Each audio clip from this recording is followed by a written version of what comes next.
BBMP budget ಮಂಡನೆಗೆ count down ಶುರುವಾಗಿದೆ. ಇತಿಹಾಸದಲ್ಲೇ ಮೊದಲ ಬಾರಿಗೆ ದಾಖಲೆಯ ಬಜೆಟ್ ಅನ್ನ ಮಂಡನೆ ಮಾಡಲಾಗುತ್ತೆ. 19,000 ಕೋಟಿ ಗಡಿ ದಾಟುವ ನಿರೀಕ್ಷೆ ಇದೆ. ಬಿಬಿಎಂಪಿ ಬಜೆಟ್ ಮಂಡನೆಗೆ ಕೌಂಟ್ ಡೌನ್ ಸ್ಟಾರ್ಟ್. ಇತಿಹಾಸದಲ್ಲೇ ಮೊದಲ ಬಾರಿಗೆ ದಾಖಲೆಯ ಆಯವ್ಯಯ ಅಂತ ಹೇಳಲಾಗ್ತಾ ಇದೆ. ಬಜೆಟ್ ಗಾತ್ರ 19,000 ಕೋಟಿ ರೂಪಾಯಿ ದಾಟುವ ನಿರೀಕ್ಷೆ ಇದೆ. ಐದನೇ ಬಾರಿ ಅಧಿಕಾರಿಗಳಿಂದ ಆಯವ್ಯಯ ಮಂಡನೆಯಾಗ್ತಾ ಇದೆ. ಇನ್ನೇನು ಕೆಲವೇ ಕ್ಷಣಗಳಲ್ಲಿ ಟೌನ್ ಹಾಲ್ನಲ್ಲಿ ಬಜೆಟ್ ಅನ್ನು ಮಂಡಿಸಲಾಗುತ್ತೆ. ಮೂಲ ಸೌಲಭ್ಯಗಳ ಅಭಿವೃದ್ಧಿಗೆ ರಾಜ್ಯ ಸರ್ಕಾರ ಅನುದಾನವನ್ನು ಕೊಟ್ಟಿದೆ. ಈಗಾಗಲೇ ಬಜೆಟ್ನಲ್ಲಿ 7,000 ಕೋಟಿ ರೂಪಾಯಿ ಅನುದಾನವನ್ನು ವಿನಿಯೋಗಿಸಿರುವಂಥದ್ದು. ಈ ನಿಟ್ಟಿನಲ್ಲಿ ಈ ಬಾರಿಯ ಬಿಬಿಎಂಪಿ ಬಜೆಟ್ ಕುತೂಹಲವನ್ನು ಹೆಚ್ಚು ಮಾಡಿದೆ. ಜಾಹೀರಾತು ಬೇರೆ ಮೂಲಗಳಿಂದ 3,500 ಕೋಟಿ ಸಂಗ್ರಹ. ಬಿಬಿಎಂಪಿ ಬಜೆಟ್ನ ಹಾಗಾದರೆ ಬೆಂಗಳೂರಿಗರ ನಿರೀಕ್ಷೆಗಳೇನು?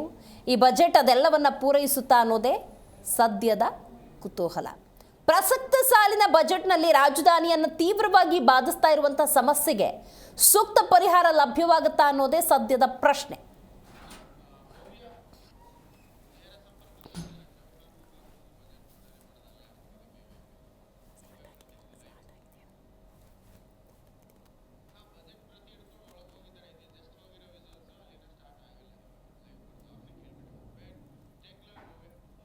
ರೈಟ್, ಈ ಬಗ್ಗೆ ಹೆಚ್ಚಿನ ಮಾಹಿತಿಯನ್ನು ನಮ್ಮ ಪ್ರತಿನಿಧಿ ಭವ್ಯ ನೀಡ್ತಾರೆ. ಸದ್ಯ ನೇರ ಸಂಪರ್ಕದಲ್ಲಿದ್ದಾರೆ ಭವ್ಯ. ರೈಟ್ ಭವ್ಯ, ದಾಖಲೆಯ ಬಜೆಟ್ ಅನ್ನು ಮಂಡಿಸೋದಕ್ಕೆ ಅಧಿಕಾರಿಗಳು ಸಿದ್ಧವಾಗಿದ್ದಾರೆ. ಎಷ್ಟೊತ್ತಿಗೆ ಬಜೆಟ್ ಮಂಡನೆ ಆಗಬಹುದು ಒಂದು, ಮತ್ತು ಪ್ರಸಕ್ತ ಸಾಲಿನ ಈ ಬಜೆಟ್ನಲ್ಲಿ ಬೆಂಗಳೂರನ್ನ ಬಾಧಿಸ್ತಾ ಇರುವಂತಹ ಸಮಸ್ಯೆಗಳಿಗೆ ಸೂಕ್ತ ಪರಿಹಾರ ಲಭ್ಯವಾಗಬಹುದೇ?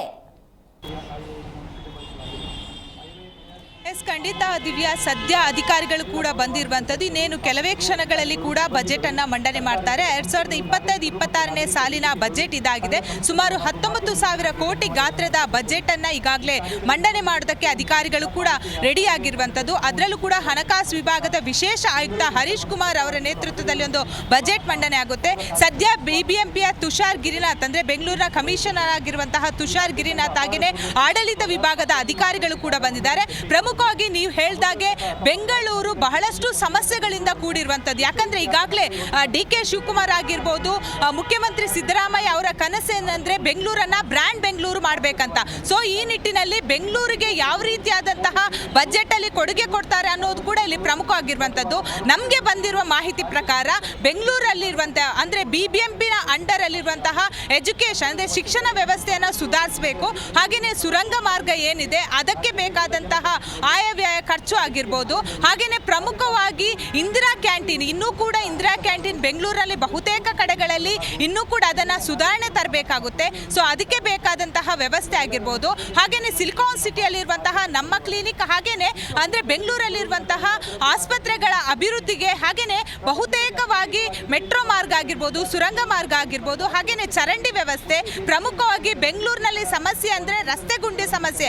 ಮಳೆ ಬಂದಂದ್ರೆ ರಸ್ತೆ ಗುಂಡಿಗಳು ಅಂದ್ರೆ ಒಮ್ಮೆ ಮುಚ್ಚಿದ್ರೆ ಮತ್ತೊಮ್ಮೆ ಓಪನ್ ಆಗಿ ಬಿಡುತ್ತೆ. ಅಂದ್ರೆ ರಾಜಕಾಲುವೆ ನೀರುಗಳು ಕೂಡ ರಸ್ತೆ ಬದಿ ಬರುವಂತದ್ದು. ಹಾಗೆಯೇ ಸ್ಲಂ ಪ್ರದೇಶಗಳಲ್ಲಿ ಸೂಕ್ತವಾದ ಸರಿಯಾದ ವ್ಯವಸ್ಥೆ ಇಲ್ಲದೆ ಇರುವಂತದ್ದು. ಸೊ ಸದ್ಯ 19,000 ಕೋಟಿ ಗಾತ್ರದ ಬಜೆಟ್ ಅನ್ನ ಮಂಡನೆ ಮಾಡೋದಕ್ಕೆ ಈಗಾಗಲೇ ಕ್ಷಣಗಣನೆ ಶುರುವಾಗಿದೆ. ಇನ್ನೇನು ಟೌನ್ ಹಾಲ್ಗೆ ಅಧಿಕಾರಿಗಳು ಕೂಡ ಬಂದಿದ್ದಾರೆ. ಪ್ರಮುಖವಾಗಿ ಬೆಂಗಳೂರಿನಲ್ಲಿರುವಂತಹ ಸಮಸ್ಯೆಗಳನ್ನ ನಿವಾರಣೆ ಮಾಡೋದಕ್ಕೋಸ್ಕರ ಬಹುತೇಕವಾಗಿ ಒತ್ತು ಕೊಡ್ತಾರೆ ಅನ್ನೋ ಮಾಹಿತಿ ಕೂಡ ಇರುವಂತದ್ದು. ಅಷ್ಟು ಮಾತ್ರವಲ್ಲದೆ ಮೊನ್ನೆದು ರಾಜ್ಯ ಸರ್ಕಾರ ಮಂಡನೆ ಮಾಡಿರುವಂತಹ ಬಜೆಟ್ ಅಲ್ಲಿ ಕೂಡ ಬೆಂಗಳೂರಿಗೆ ಕೆಲವೊಂದು ಅಂದ್ರೆ ಪ್ರಮುಖವಾದ ಬಜೆಟ್ ಅಲ್ಲಿ ಮೀಸಲಾತಿಯನ್ನು ಇಟ್ಟಿದ್ರು. ಸೊ ಇವತ್ತು ಅದನ್ನೆಲ್ಲ ಮುಂದೆ ಇಟ್ಕೊಂಡು ಯಾವುದೆಲ್ಲ ಅಂದ್ರೆ ಬೇರೆ ಬೇರೆ ಮೂಲಗಳಿಂದ ಆದಾಯ ಬಂದಿದೆ ಅಂತ ನಿನ್ನೆ ಕಮಿಷನರ್ ತುಷಾರ್ ಗಿರಿನಾಥ್ ಅವರು ಮಾಹಿತಿಯನ್ನ ಕೂಡ ಕೊಟ್ಟಿದ್ರು. ಅಂದ್ರೆ ಜಾಹೀರಾತು ಆಗಿರ್ಬೋದು, ಬೇರೆ ಬೇರೆ ಆದಾಯ ಕೂಡ ಬಿಬಿಎಂಪಿಗೆ ಇರುವಂತದ್ದು. ಪ್ರಮುಖವಾಗಿ ಬೆಂಗಳೂರಿನ ಬ್ರ್ಯಾಂಡ್ ಬೆಂಗಳೂರಿನ ಮುಂದಿಟ್ಟುಕೊಂಡು ಬೆಂಗಳೂರಿನ ಅಭಿವೃದ್ಧಿ ಮಾಡೋದಕ್ಕೆ ಏನೆಲ್ಲ ಬೇಕು ಅದಕ್ಕೆ ಬೇಕಾದಂತಹ ಬಜೆಟ್ ಅನ್ನ ಇವತ್ತು ಮಂಡನೆ ಮಾಡ್ತೀವಿ ಅಂತ ಹೇಳಿದ್ದಾರೆ. ಸೊ ಇನ್ನೇನು ಕೆಲವೇ ಕ್ಷಣಗಳಲ್ಲಿ ಯಾವ ಕ್ಷೇತ್ರಗಳಿಗೆ ಪ್ರಮುಖವಾಗಿ ಬೆಂಗಳೂರಿನಲ್ಲಿರುವಂತಹ ಸಮಸ್ಯೆಯನ್ನ ಮುಕ್ತಿ ಮಾಡ್ತಾರಾ ಅಥವಾ ಪ್ರತಿ ವರ್ಷದಂತೆ ಬಜೆಟ್ ಮಂಡನೆ ಆಗುತ್ತೆ, ಆದ್ರೆ ಬಜೆಟ್ ಅಲ್ಲಿಗೆ ಸೀಮಿತ ಆಗುತ್ತಾ ಅನ್ನೋದು ಕೂಡ ಪ್ರಮುಖವಾಗಿದೆ. ಯಾಕಂದ್ರೆ 5 ವರ್ಷ ಜನಪ್ರತಿನಿಧಿಗಿಲ್ಲದೆ ಅಧಿಕಾರಿಗಳೇ ಬಜೆಟ್ ಅನ್ನ ಮಂಡನೆ ಮಾಡ್ತಾ ಇರುವಂತದ್ದು. ಯಾಕಂದ್ರೆ ಬಿಬಿಎಂಪಿ ಅಂಡರ್ ಅಲ್ಲಿ ಕಾರ್ಪೊರೇಟರ್ ಬಿಡ್ತಾರೆ. ಕಾರ್ಪೊರೇಟರ್ಗಳಿಗೆ ಆಯಾ ಅವರವರ ಕ್ಷೇತ್ರದಲ್ಲಿ ಏನೆಲ್ಲ ಸಮಸ್ಯೆ ಇದೆ ಅದನ್ನ ನಿವಾರಣೆ ಮಾಡೋದು ಗೊತ್ತಿರುತ್ತೆ. ಆದ್ರೆ 5 ವರ್ಷಗಳಿಂದ ಅಧಿಕಾರಿಗಳೇ ಬಜೆಟ್ ಅನ್ನ ಮಂಡನೆ ಮಾಡ್ತಾ ಇರುವಂತದ್ದು. ಈ ಬಾರಿ ಬಜೆಟ್ ಅಲ್ಲಾದ್ರೂ ಬೆಂಗಳೂರಿನ ಪ್ರಮುಖವಾಗಿ ಬೆಂಗಳೂರಿನ ಜನತೆಯ ಸಮಸ್ಯೆ ನಿವಾರಣೆ ಆಗುತ್ತಾ, ಅಂದ್ರೆ ಈ ಬಜೆಟ್ ಆದ್ರೂ ಅನುಕೂಲವಾಗುತ್ತಾ ಅನ್ನೋದು ಕೂಡ ಇಲ್ಲಿ ಪ್ರಮುಖವಾಗಿದೆ. ದಿವ್ಯಾ, ರೈಟ್. ಬಿಬಿಎಂಪಿ 2024-25ನೇ ಸಾಲಿನಲ್ಲಿ 12,371 ಕೋಟಿ ಆದಾಯ ನಿರೀಕ್ಷಿಸಿ ಒಂದು ದೊಡ್ಡ ಗಾತ್ರದ ಬಜೆಟ್ ಅನ್ನ ಮಂಡಿಸಿತ್ತು. ಈಗ ಆದಾಯದ ಕ್ರೋಢೀಕರಣಕ್ಕೆ ಯಾವ ರೀತಿ ಪ್ಲಾನ್ಗಳಾಗಿದೆ, ಇದ್ರ ಬಗ್ಗೆ ಏನಾದರೂ ಡೀಟೇಲ್ಸ್ ಇದೆಯಾ? ಎಸ್ ದಿವ್ಯಾ, ಈಗಾಗಲೇ ಅಂದ್ರೆ ಆದಾಯ ತೆರಿಗೆ ಅಂದ್ರೆ ಯಾವ ರೀತಿ ಹೆಚ್ಚಳ ಮಾಡಬೇಕು ಅನ್ನೋದಕ್ಕೆ ಬಿಬಿಎಂಪಿ ಬಹುತೇಕವಾಗಿ ತೆರಿಗೆ ಸಂಗ್ರಹ ಮಾಡಿರುವಂಥದ್ದು. ಅಂದ್ರೆ ಹೋಟೆಲ್ಗಳ ಮೇಲೆ ಆಗಿರ್ಬೋದು, ಹಾಗೇನೆ ಅಂದ್ರೆ ಕಟ್ಟಡಗಳ ಮೇಲೆ ಆಗಿರ್ಬೋದು, ಕಸದ ವಿಚಾರ ಆಗಿರ್ಬೋದು, ಒಂದೊಂದು ಟೆಂಡರ್ ಅನ್ನ ಕೊಟ್ಟು ಅಂದ್ರೆ ತಮ್ಮ ಆದಾಯವನ್ನು ಯಾವ ರೀತಿ ಅದನ್ನ ಕ್ರೋಢೀಕರಿಸಬಹುದು ಅನ್ನೋದಕ್ಕೆ ಈಗಾಗಲೇ ಹೆಚ್ಚಿನ ತೆರಿಗೆಯನ್ನು ಕೂಡ ವಸೂಲಿ ಮಾಡಿದ್ದಾರೆ. ಯಾಕಂದ್ರೆ ನಿನ್ನೆ ಕಮಿಷನರ್ ಕೂಡ ಈ ವಿಚಾರವನ್ನ ಪ್ರಸ್ತಾಪ ಮಾಡಿದ್ರು. ಅಂದ್ರೆ ಆದಾಯದ ಮೂಲವನ್ನ ನಾವು ಈಗಾಗಲೇ ಹೆಚ್ಚಿಸಿದ್ದೀವಿ, ಅದನ್ನೆಲ್ಲ ಇಟ್ಟುಕೊಂಡು ಈ ಬಜೆಟ್ ಅನ್ನ ಮಂಡನೆ ಮಾಡ್ತೀವಿ ಅಂತ ಪ್ರಮುಖವಾಗಿ ಪ್ರತಿ ವರ್ಷ ಕೂಡ ಇದೇ ರೀತಿ ಹೇಳ್ತಾರೆ. ಅಂದ್ರೆ ಜನರ ಮೇಲೆ ತೆರಿಗೆ ಬರೆ ಹಾಕ್ತಾರೆ. ಆದ್ರೆ ಪ್ರಮುಖವಾಗಿ ನಿಮ್ಗೇನೆ ಗೊತ್ತು, ಬೆಂಗಳೂರಲ್ಲಿರುವಂತಹ ಮಾಲ್ಗಳು ಪ್ರಮುಖವಾಗಿ ಸುಮಾರು ಅಂದ್ರೆ 10ಕ್ಕೂ ಹೆಚ್ಚು ಮಾಲ್ಗಳು ಇರುವಂತದ್ದು. ಆದ್ರೆ ಯಾವುದು ಕೂಡ ಮಾಲ್ಗಳು ಇನ್ನೂ ಕೂಡ ತೆರಿಗೆಯನ್ನ ಕಟ್ಟಿಲ್ಲ. ಸೊ ಬಹುತೇಕವಾಗಿ ಜನಸಾಮಾನ್ಯರ ಮೇಲೆ ತೆರಿಗೆ ಹೊರೆ ಹಾಕ್ತಾ ಇದ್ದಾರೆ. ಯಾಕಂದ್ರೆ ಫುಟ್ಪಾತ್ ಅಲ್ಲಿ ಬೀದಿ ಬದಿ ವ್ಯಾಪಾರಿಗಳಾಗಿರ್ಬೋದು, ಫುಟ್ಪಾತ್ ಅಲ್ಲಿ ನಡೆಸುವಂತಹ ಹೋಟೆಲ್ ನಡೆಸುವವರಿಗೆ ತೆರಿಗೆ ಆಗಿರ್ಬೋದು, ಇಂಥವ್ರಿಗೆ ತೆರಿಗೆಯನ್ನ ಹೆಚ್ಚಿಸ್ತಾ ಇದ್ದಾರೆ. ಬಿಟ್ರೆ ಅಂದ್ರೆ ದೊಡ್ಡ ದೊಡ್ಡ ಜನಸಾಮಾನ್ಯರು ಏನಿದ್ದಾರೆ ಹೆಸರಿಗೆ ಅಷ್ಟೇ ಅಂದ್ರೆ ಅವ್ರು ತೆರಿಗೆ ಪಾವತಿ ಮಾಡ್ತಿದೀವಿ ಅಂತ ವರ್ಷ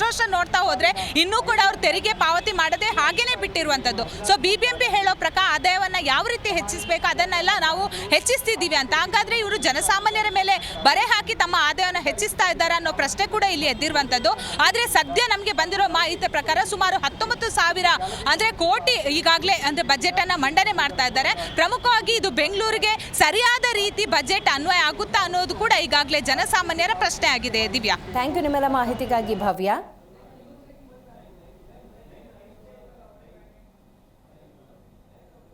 ಈ ಗುರಿಯನ್ನು ಸಾಧಿಸಲಾಗುವುದು. ಬಾಕಿ ಉಳಿಸಿಕೊಂಡಿದ್ದ ತೆರಿಗೆಯನ್ನು ಪಾವತಿಸುವ ಮೂಲಕ ಆಸ್ತಿ ತೆರಿಗೆ ಪಾವತಿಯ ಮುಖ್ಯ ವಾಹಿನಿಗೆ ಸೇರಲು ಲಕ್ಷಾಂತರ ಜನರ ಭಾಗವಹಿಸುವಿಕೆಗೆ ಐತಿಹಾಸಿಕ ಅವಕಾಶ ನೀಡಿ ಪಾಲಿಕೆ ಮತ್ತು ನಾಗರಿಕರಿಬ್ಬರೂ ಪ್ರಯೋಜನವಾಗುವಂಥ ಒಂದು ಬಾರಿಯ ಪರಿಹಾರ ಯೋಜನೆಯನ್ನು ಪರಿಣಾಮಕಾರಿಯಾಗಿ ಜಾರಿಗೆ ತರಬೇಕೆಂಬುದು ಸನ್ಮಾನ್ಯ ಉಪಮುಖ್ಯಮಂತ್ರಿಗಳ ಆಶಯವಾಗಿತ್ತು. ಅದರಂತೆ ಪಾಲಿಕೆಯಿಂದ ನೀಡಿದ ಪೂರ್ಣ ಬಡ್ಡಿ ಮತ್ತು ದಂಡ ವಿನಾಯಿತಿಯ ಲಾಭವನ್ನು ಪಡೆದು ಆರೋಗ್ಯ ವಲಯಕ್ಕೆ ವಿಶೇಷ ಅನುದಾನದ ಸಾಧ್ಯತೆ ಇದೆ ಅಂತ ಹೇಳಲಾಗ್ತಾ ಇದೆ.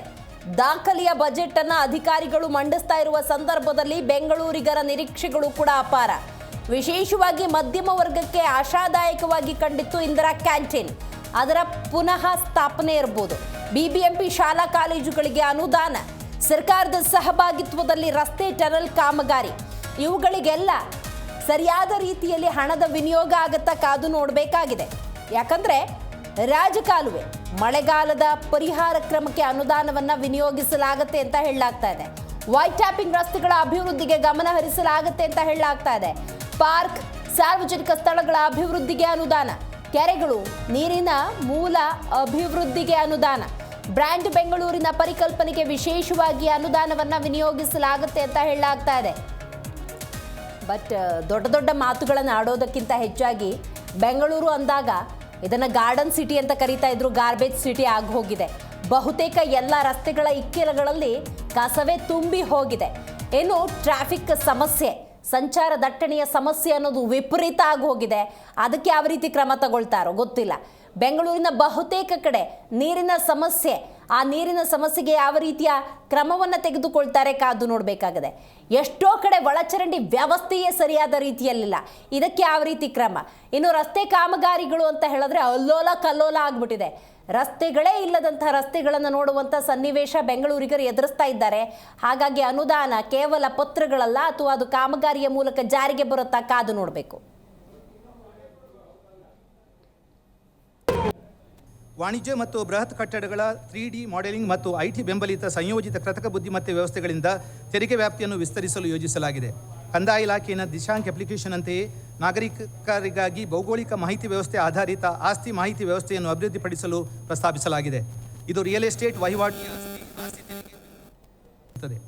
ಕೃತಕ ಬುದ್ಧಿಮತ್ತೆ AI ತಂತ್ರಜ್ಞಾನದ ಮೂಲಕ ಆಸ್ತಿ ತೆರಿಗೆ ಪಾವತಿ ಬಾಕಿ ಉಳಿಸಿಕೊಂಡವರನ್ನು ಗುರುತಿಸುವ ವ್ಯವಸ್ಥೆಯನ್ನು ಪರಿಚಯಿಸಲಾಗುವುದು. ಬೆಂಗಳೂರು ವಿದ್ಯುತ್ ಸರಬರಾಜು ಕಂಪನಿ ನಿಯಮಿತ ವ್ಯಾಪಾರ ಪರವಾನಿಗೆ, ಕಟ್ಟಡ ಯೋಜನೆ, ಆಸ್ತಿ ತೆರಿಗೆ, ಬೆಂಗಳೂರು ನೀರು ಮತ್ತು ನೀರು ಸರಬರಾಜು ಮತ್ತು ಒಳಚರಂಡಿ ಮಂಡಳಿ ಮುಂತಾದ ದತ್ತಾಂಶಗಳ ಮೂಲಗಳನ್ನು ಪಾಲಿಕೆಯ ಆಸ್ತಿ ತೆರಿಗೆ ವ್ಯಾಪ್ತಿಯೊಂದಿಗೆ ಸಂಯೋಜಿಸಲಾಗುವುದು. ಈ ಏಕೀಕರಣವು ಪ್ರತಿ ಆಸ್ತಿ ಬಳಕೆಯ ಪ್ರಕಾರವನ್ನು ಬಹಿರಂಗಗೊಳಿಸಿ ಆಸ್ತಿ ತೆರಿಗೆ ವ್ಯಾಪ್ತಿಯ ಹೊರಗಿನ ಲಕ್ಷಾಂತರ ಆಸ್ತಿಗಳನ್ನು ತೆರಿಗೆ ಜಾಲಕ್ಕೆ ತರುತ್ತದೆ. ಇದು ಆಸ್ತಿ ತೆರಿಗೆಯಲ್ಲಿ ವರ್ಷಕ್ಕೆ ಹೆಚ್ಚುವರಿಯಾಗಿ 1,000 ಕೋಟಿಗಳನ್ನು ಗಳಿಸುವ ಪಾಲಿಕೆಯ ಪ್ರಯತ್ನಕ್ಕೆ ಪೂರಕವಾಗಿದೆ. ಆಸ್ತಿಗಳು ಪಾಲಿಕೆ ವ್ಯವಸ್ಥೆಯಲ್ಲಿ ಬರುವ ಸುಮಾರು 20 ಲಕ್ಷ ಖಾಸಗಿ ಸ್ವತ್ತುಗಳು ಮತ್ತು 6,819 ಪಾಲಿಕೆ ಸ್ವತ್ತುಗಳ ಮೋಜಣಿ ಕಾರ್ಯ ಮತ್ತು ದಾಖಲೆಗಳ ನಿರ್ವಹಣೆಗಾಗಿ ಪಾಲಿಕೆಯಲ್ಲಿ ಪ್ರತ್ಯೇಕವಾದ ಸರ್ವೆ ವಿಭಾಗವನ್ನು ಸ್ಥಾಪಿಸಲಾಗಿದೆ. ಇದು ಆಸ್ತಿಗಳ ಉತ್ತಮ ನಿರ್ವಹಣೆ ಮತ್ತು ಅತಿಕ್ರಮಗಳನ್ನು ತಡೆಗಟ್ಟಲು ಸಹಕಾರಿಯಾಗುತ್ತದೆ. ಸಕಾಲಿಕ ಮತ್ತು ನಿಖರವಾದ ಆಸ್ತಿ ದಾಖಲೆಗಳ ರಚನೆ ಮತ್ತು ನಿರ್ವಹಣೆ, ಭೂಸ್ವಾಧೀನ, TDR ಮತ್ತು ಎಲ್ಲ ಸಂಬಂಧಿತ ಸೇವೆಗಳಿಗೆ ಇದನ್ನು ಬಳಸಿಕೊಳ್ಳಲಾಗುವುದು.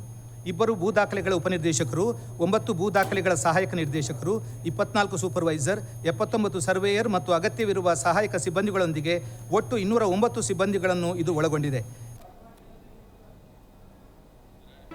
ಜಿ ಕನ್ನಡ ನ್ಯೂಸ್ ಈಗ ನಿಮ್ಮ ಮನೆಯಲ್ಲೇ ನೋಡಿ. ಎಲ್ಲ ಕೇಬಲ್ಗಳಲ್ಲಿ ಈಗ ಲಭ್ಯ. ನಿಮ್ಮ ನೆಚ್ಚಿನ ಜಿ ಕನ್ನಡ ನ್ಯೂಸ್ ಈಗ ಸನ್ ಡೈರೆಕ್ಟ್ ನಲ್ಲಿ number 292, Tata play number 1664, Jio TV number 1334, NXT digital number 30, in cable number 30, city networks 51, U digital number 162, GTPL number 17, Rockline telecommunications number 42, Shri Basaveshwara cable number 168, rural cable network 60, Vinayaka digital 57, Abhishek cable 821, city channel 53, Siddeshwara cable network 57, V4 digital Infotech 628, Surya digital networks 53, Gajanan digital number 836, Malnad Infotech Private Limited number 56, Metro Cast number 830, Victory Digital number 167ರಲ್ಲಿ ನೋಡಿ ಆನಂದಿಸಿ.